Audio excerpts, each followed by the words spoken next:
안녕하세요. 나무병정TV입니다. 오늘은 최근 유튜브에서 이슈가 되고 있는 내용에 대해서 한번 제가 영상을 만들어 봤는데요. 제가 어제 유튜브를 보고 깜짝 놀란 소식이 있었어요.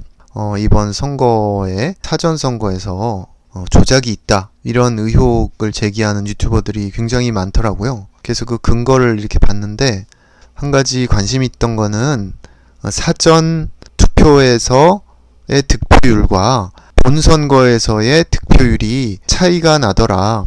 그래서 그 차이가 정말 별거 아닌 문제냐, 아니면 진짜로 뭐 조작한 근거가 맞느냐 하는 문제를 한번 제가 확률적으로 계산을 해볼까 하는 생각에서 영상을 만들어 봤습니다. 자, 유튜브에서 사전선거에서의 득표율과 실제 그 본선거에서의 득표율이 차이가 많이 나더라. 실제로 이제 뭐 예를 들어서 이낙연 후보는 사전 투표는 65%인데 본투표 당일날은 49%였다. 그리고 황교안 후보는 사전 선거는 32%인데 당일 선거에서는 본선거에선 46.8%다.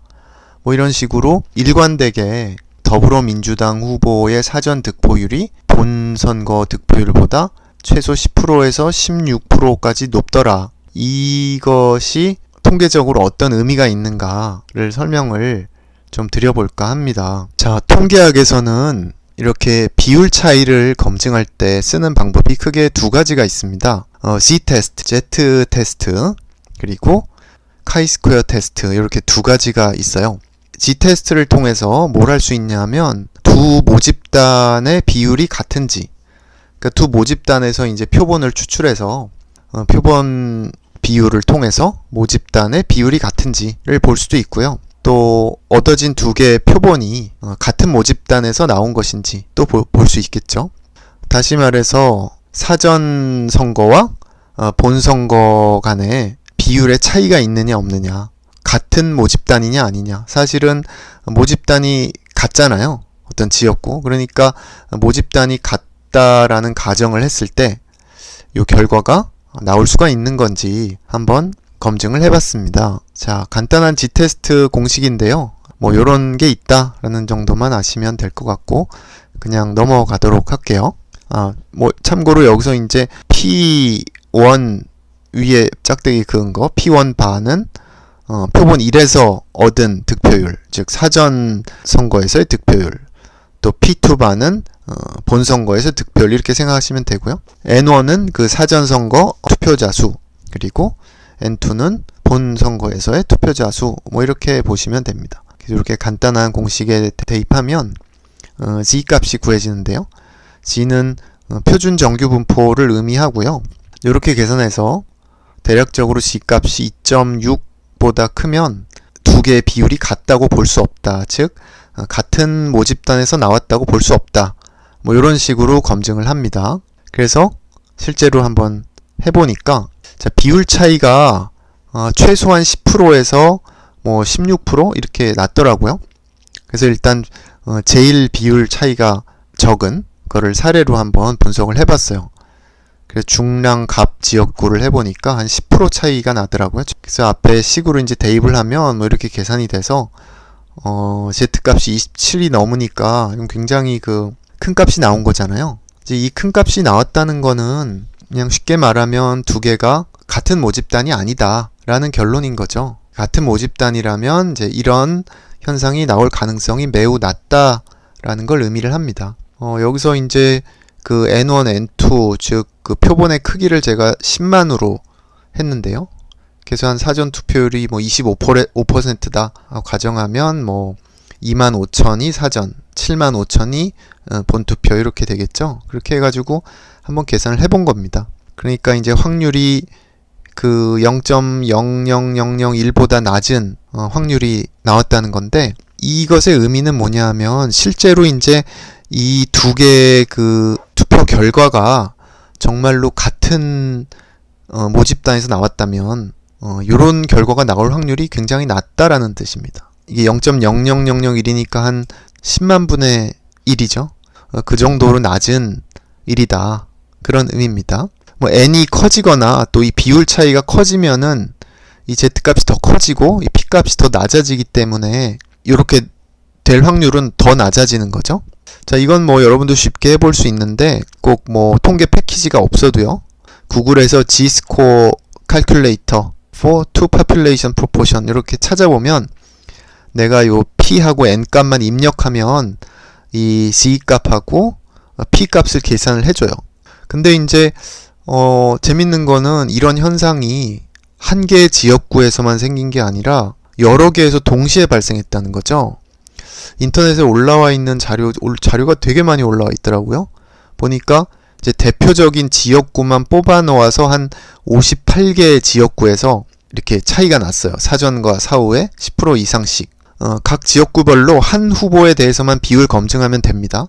예를 들어서 종로에서는 이낙연, 황교안 이렇게 두 사람이 경쟁을 했잖아요.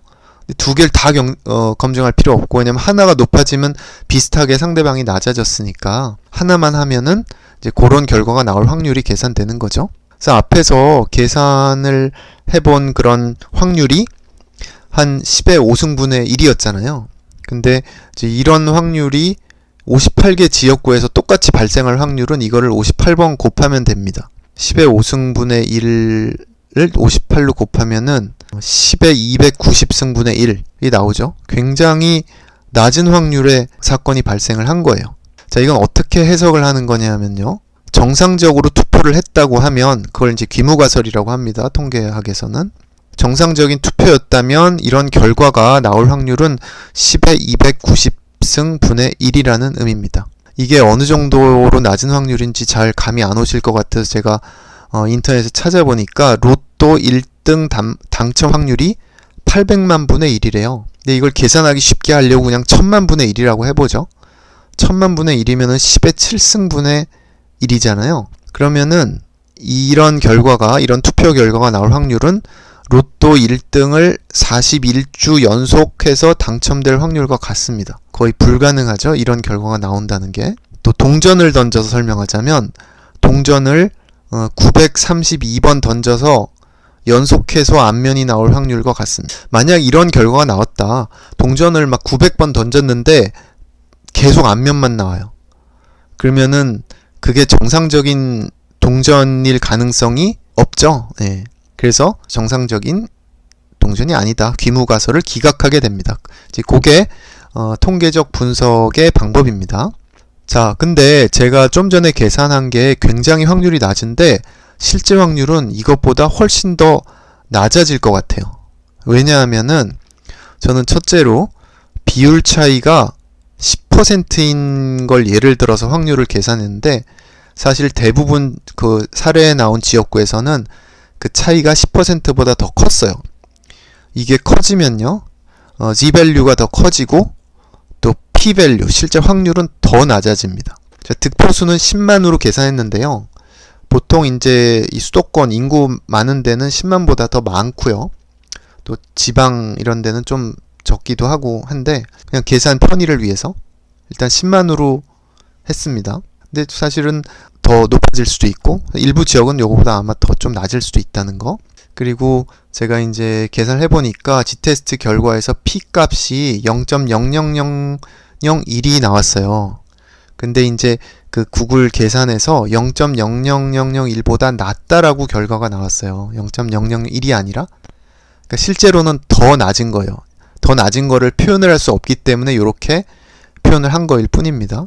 실제 확률은 더 낮겠죠. 거기다가 그 대표적인 일부 지역구만 대상으로 한 그 데이터가 인터넷에 떠 있기 때문에 실제로 모든 지역구를 다 합치면은 확률은 더 낮아지겠죠. 그래서 이제 결과를 보면 이런 분석의 기초에서 봤을 때 이 조작되었을 확률이 굉장히 높아 보입니다. 만약 그 데이터가 잘못된 거라면 사실 제 계산은 틀리겠죠. 그쵸?